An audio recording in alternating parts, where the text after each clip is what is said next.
আল্লাহ তাআলা আমাদের সমস্যাগুলি সমাধান করবার চেষ্টা করুক, চিল্লায়ে বলেন আমিন। আসুন সূরা ফাতিহায় সর্বপ্রথমে কি বলছে।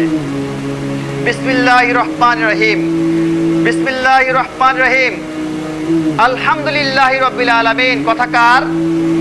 কার কথা? সবাই কথা বলবেন। আমি সবাইকে উদাত্ত আহ্বান জানাচ্ছি, তাহলে কি হবে? ঘুম আসবে না। আর যদি কথা না বলেন তাহলে কিন্তু ঘুম আসবে। শয়তান কিন্তু এখানে ঢুকে পড়েছে, আমাকেও অস্ত্র দিতে থাকে মাঝে মধ্যে। আমি দেখেন না যে নামাজ পড়ার সময় অনেক কথা ভুলে যাই, খুতবা দেওয়ার সময় অনেক কথা কিন্তু ভুলে যাই, মনে করে নিয়ে আসছি একটা, হয়ে যায় আরেকটা। শয়তান বলে কি বলার দরকার, ওরা তো সবাই ঘুমায়, এই দিক থেকে চলে যাও। আমিও কিন্তু লাইন ক্রস করে ফেলি অনেক সময়। হয় কি হয় না?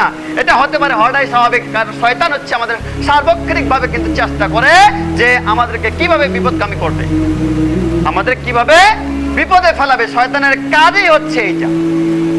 তাহলে যাই হোক, আল্লাহ তাআলা মাফ করুক শয়তানের কুমন্ত্রণা থেকে, শয়তানের প্রতারণা থেকে আল্লাহ তাআলা যেন আমাদেরকে সেভ করে। চিল্লায়ে বলেন আমিন। আসুন তাহলে সর্বপ্রথম হচ্ছে যে আলহামদুলিল্লাহি রাব্বিল আলামিন, সমস্ত প্রশংসা সেই জগৎ বিষয়ের কে? সৃষ্টিকর্তার জন্য। কথা বলেন ঠিক কিনা? যে আমাদের সৃষ্টিকর্তা কে? আল্লাহ। আর কোন সৃষ্টিকর্তা আছে? নেই। তাহলে হচ্ছে আমাদের সৃষ্টিকর্তা হলো আল্লাহ। আলহামদুলিল্লাহি রাব্বিল আলামিন, এখানে সমস্ত প্রশংসা আল্লাহ তাআলারই হবে। এবং জগৎ সমূহের মালিক হচ্ছে কে? সৃষ্টিকর্তা কে? একমাত্র আল্লাহ তাআলা। আলহামদুলিল্লাহ রাব্বিল আলামিন। রব মানে সৃষ্টিকর্তা, রব মানে পালনকর্তা, রব মানে রিজিকদাতা, রব মানে বিধানদাতা, আরো অনেকগুলি রয়েছে। কারণ সামনে আগাতে হবে, এই জন্যই হয়তো অতটুকু সময় পাওয়া যাবে না।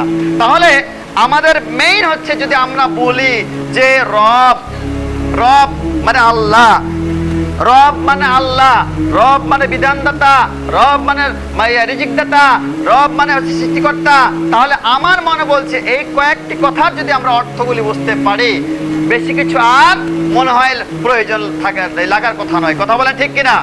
সবাই কিন্তু কথা বলবেন। যারা ঘুমাচ্ছেন এখনো বলছি, আমার দিকে দেখেন, চোখ রাখেন আমার দিকে। তাহলে হচ্ছে আমরা এক বাক্যে স্বীকার করি যে রব মানে তিনি মাত্র, একমাত্র, শুধুমাত্র, কেবলমাত্র যে আল্লাহ তাআলা রাব্বুল আলামিন এই জমিনের মধ্যে আমাকে, আপনাকে, আমাদেরকে সকলকে প্রেরণ করেছেন। ওই একজন রব ছাড়া দ্বিতীয় কোনো রব হতে পারে না। এবং সে পর্যন্ত আমরা চলাফেরা করব। তার কোন পথে চলবো? ওই রবের পথেই চলবো। কথা বলেন ঠিক কিনা? কোন রবের পথে চলবো? যিনি আমাদেরকে সৃষ্টি করেছেন, যিনি আমাদের রিজিক দেন, যিনি আমাদেরকে নিঃশ্বাস দেন, নিঃশ্বাস দেওয়ার মতো যেন যিনি আমাদেরকে ক্ষমতা দিয়েছেন, ওই রবেরই কিন্তু আমরা কিন্তু কি করব? পথে চলবো। কথা বলেন ঠিক কিনা? আর কারো পথে, অন্য পথে চলা যাবে? যাবে না। তাহলে আসুন, যে কথা তো অনেক আছে, কিন্তু তারপরে হচ্ছে সংক্ষিপ্তভাবে তো আয়াতটি শেষ করতে হবে। তো তাহলে আলহামদুলিল্লাহ রাব্বিল আলামিন আর রহমানির রহিম, তিনি পরম দয়াময় এবং করুণাময়। তিনি পরম দয়াময়, রহিম ও রহমান, করুণাময়। কারণ হচ্ছে একমাত্র আল্লাহ তাআলা ছাড়া আমাদেরকে আর দয়া, আমাদের প্রতি কে আর দয়া করে? দয়া করার ক্ষেত্রে কেউ আছে? কেউ আছে? নেই। কারণ আল্লাহ যদি আমাদের প্রতি দয়া না করতেন, আমরা এত অপকর্ম করি, এত অন্যায় করি, দেখেন আল্লাহর হুকুম আমরা পালন না করে আমরা অন্যায় কাজ করি, তাও কিন্তু আল্লাহ তাআলা এই পৃথিবীর জগতের মধ্যে আমাদেরকে রিজিক দেন। কথা বলেন ঠিক কিনা? রিজিক দেন কি দেন না? তাহলে ইনি হচ্ছেন, ওই আল্লাহ তাআলা হচ্ছেন কি? দয়াময়, রহিম ও রহমান, পরম দয়ালু। ওনার কাছে অনেক দয়ার, কারণ ওনার শেষ নেই। কারণ হচ্ছে যে উনি আমাদেরকে পৃথিবীর মধ্যে পাঠিয়েছেন, তা আমাদের প্রতি একটা মায়া থাকবেই, আমাদের প্রতি একটা দয়া থাকবে। কথা বলেন ঠিক কিনা? থাকবে না? যদি একমাত্র আমরা আল্লাহর দয়ায় বেঁচে আছি, আল্লাহর রহমে আমরা বেঁচে আছি, আর কোনো না হলে আমাদের বাঁচার কোনো, বেঁচে থাকার কোনো অধিকার ছিল না। তাহলে আয়াত গেল কয়টা? আলহামদুলিল্লাহ রাব্বিল আলামিন আর রহমানির রহিম মালিক ইয়াউমিদ্দিন। এই যে মালিক ইয়াউমিদ্দিন, এখানে অনেক কথাই রয়েছে। যিনি হচ্ছেন কি? বিচার দিবসের মালিক। বিচার দিবসের মালিক কে? আল্লাহ। আচ্ছা, এই যে আমরা নামাজ পড়বার জন্য, আদায় করবার জন্য এসেছি, আমি কিছু বলছি, আপনারা কিছু শুনছেন, তাহলে এটা কি আল্লাহ তাআলা, এইটার কি আল্লাহ তাআলা এই যাজা দিবেন কি দিবেন না? দিবেন কি দিবেন না? আমরা যেটা এটা ভালো গ্রহণ করতে পারি, এই কথাগুলি আমল করতে পারি, আল্লাহ তাআলা এই যাজা দিবেন কি দিবেন না? দিবেন কি দিবেন না? তাহলে এটা কে দিবেন? ওই যে বিচার দিনের মালিক আল্লাহ তাআলা আমাকে আপনাকে আমার কাছ থেকে আপনার কাছ থেকে একদিন কি পুঙ্খানুপুঙ্খ হিসাব নেওয়ার জন্য বসে আছেন, এবং আমরা ভালো করছি নাকি মন্দ করছি এগুলি একদিন নিবেন আমাদের কাছ থেকে। কারণ এর আগেও আয়াত রয়েছে, যে অন্য জায়গায় দলিল রয়েছে, ইকরা কিতাবাকা কাফা বিনাফসিকা ওয়া মা আলাইকা আল-ইয়াউমাল হাসিব। যেদিন আমার আপনার সামনে যখন আমাদের কি হবে, যে রেজিস্টার খাতা দেওয়া হবে, আমার আপনার আমলগুলি দেওয়া হবে, আমাকে আপনাকে বলা হবে আপনি পড়েন আপনার কিতাব, আজকে নিজেই পড়েন, আপনি আপনার হিসাব দেওয়ার জন্য নিজেই যথেষ্ট, আর কেউকে লাগবে না। বিশ্বাস হয়? বিশ্বাস হয়? তাহলে মালিক ইয়াউমিদ দিন মানে হচ্ছে বিচার দিনের মালিক কে? একমাত্র শুধুমাত্র কেবলমাত্র ওই আল্লাহ তাআলা, যেই আল্লাহ তাআলা রব্বুল আলামিন আমাদেরকে আজ এই মসজিদ পর্যন্ত আসার তৌফিক দিয়েছেন। চিল্লাই বলেন আমিন। তাহলে ওই দিন মানে কর্মফল, দিন মানে হচ্ছে অনেক কিছু এখানে রয়েছে, অতগুলি কথা বলার যেহেতু সময় নেই। তাহলে কর্মফল, আমার আপনার যদি কর্মটা ভালো হয়, আমার আপনার ফলাফলটা যদি ভালো হয়, তাহলে এই ফলাফলের মাধ্যম দিয়ে, এই আমলের মাধ্যম দিয়ে আল্লাহ তাআলা আমাকে আপনাকে জান্নাত দিতে পারেন কি পারেন না? পারেন কি পারেন না? বিশ্বাস আছে? যদি বিশ্বাস থাকে আজকে থেকে ভালো আমল করা শুরু করে দেবো ইনশাআল্লাহ। পারবো তো ইনশাআল্লাহ? আসুন তাহলে হচ্ছে মালিক ইয়াউমিদ্দিন, তারপর কি তাহলে কি? আলহামদুলিল্লাহি রাব্বিল আলামিন আর রহমানির রহিম মালিক ইয়াউমিদ্দিন ইয়্যাকা না'বুদু ওয়া ইয়্যাকা নাস্তাঈন। এটা একটা খুব সুন্দর একটা আয়াত, যে আমরা বলি এই আয়াতের মধ্যে বলি আল্লাহ আমরা তোমারই কাছে সাহায্য চাই। ইয়্যাকা না'বুদু ওয়া ইয়্যাকা নাস্তাঈন, আমরা কার কাছে সাহায্য চাই? আল্লাহর কাছে সাহায্য চাই। তাহলে মসজিদ থেকে বের হয়ে আমরা মানুষের কাছে সাহায্য চাই, চাই কি চাই না? চাই কি চাই না? যারা মানুষের উপরে ডিপেন্ড করে, তার মানে বুঝতে হবে যে আমরা আল্লাহর প্রতি বিশ্বাস আমাদের নেই, এই জন্য আমরা মানুষের মুখাপেক্ষি হই। আপনি বিপদে পড়েছেন, মুসিবতে পড়েছেন, আপনি আল্লাহর কাছে চান, আল্লাহ ফয়সালা দিতে পারে কি পারে না? তাহলে হচ্ছে ইয়্যাকা না'বুদু ওয়া ইয়্যাকা নাস্তাঈন, একমাত্র শুধুমাত্র কেবলমাত্র আমরা ওই আল্লাহ তাআলার কাছে কি করব? সাহায্য প্রার্থনা করব। তাহলে ইয়্যাকা না'বুদু ওয়া ইয়্যাকা নাস্তাঈন ইহদিনাস সিরাতাল মুস্তাকিম, আল্লাহ তুমি আমাদেরকে সোজা সঠিক পথ দেখাও। কথাকার আল্লাহ বলছে, আমাদেরকে বলাচ্ছে, আল্লাহ কোরআনুল কারীমের মধ্যে দিয়েছেন, আর আমরা বলছি, আমরা নামাজে বলি ইহদিনাস সিরাতাল মুস্তাকিম। এই যে বললাম সূরা ফাতিহার নাম আরেকটি দোয়া, এই একটা দোয়া, এটা একটা কি দোয়া? আমরা বলি না যে ইহদিনাস সিরাতাল মুস্তাকিম, আল্লাহ তুমি আমাদেরকে সরল সঠিক পথ দেখাও। সরল সঠিক পথ কোনটা? ইহদিনাস সিরাতাল মুস্তাকিম সিরাতাল লাযিনা আন'আমতা আলাইহিম, সিরাতাল লাযিনা আন'আমতা আলাইহিম, সরল সঠিক পথ হচ্ছে ওইটা।